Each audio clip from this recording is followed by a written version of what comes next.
ఒక ఆమె వచ్చింది. ఏమ్మా నీకేం కావాలా అన్నా.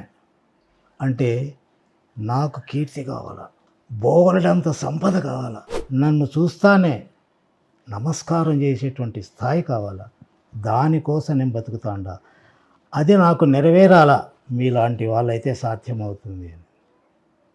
సరే, అప్పుడు ఏమన్నానంటే, అన్నీ కావాలంటున్నావమ్మా, అది కావాలంటే ఈ మనస్తత్వం పనికిరాదు అని. అక్కడ చూస్తే పక్కనే టవల్ ఉండే. ఈ టవాల నాదిమ్మా, టవాల నాది. అలాగే ఇప్పుడు నీకు డబ్బు కీర్తి కావాలంటాడు, అది నీకు సంబంధించింది, నీది. ఈ టవాల నాది. ఈ టవాల నాది అన్నప్పుడు ఇది సమస్య. డబ్బు కావాలన్నప్పుడు అది వేరుగా ఉంది, నీకు సమస్య. కాబట్టి టవాలే నేను, డోరే నేను, లైటే నేను అంటే నీకు అర్థమైంది. అదే అర్థమైతే సరే, ఇది నిజం. ఇది ఎప్పుడు వస్తుంది? లోపల ఆలోచనలు లేనప్పుడు ఏది చూసినా అది అయితే అంటాడు.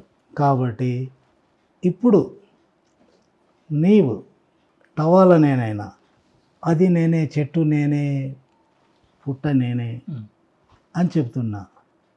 వెంటనే ఆమె ఏం చేసింది తెలుసా? అన్నీ నేనే అని అనిపిస్తూ ఉంది. అన్నీ నేనే అయినప్పుడు ఇంకా నాకు యశస్సు ఏంటి, కీర్తి ఏంటి, డబ్బు ఎందుకండి?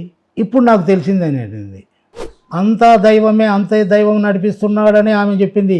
ఒక్క క్షణంలో ఇన్ని మాటలు మాట్లాడిన ఆమె క్షణంలోనే ఆ విధంగా తయారైందంటే నేను చేసినానా, ఆమె చేసిందే? లేదండి. ఏ శక్తి అయితే ఉందో అది ఎదురు చూస్తూ ఉంటుంది. ఏ క్షణంలో ఎవరితో ఏమి విడిపియాలనో, ఏమి కరిపియాలనో అన్నీ అది చేస్తూ ఉంటుంది. మనం నిమిత్త మాత్రం అంతే. కాబట్టి ఆమె మహా సంతోషంతో ఇంకా నాకు లోపలనే సంతోషం ఉంది. అసలు బయట ఎక్కడుందండి ధనము?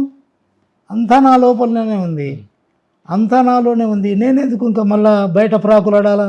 చాలా హాయిగా ఉంది అనేది.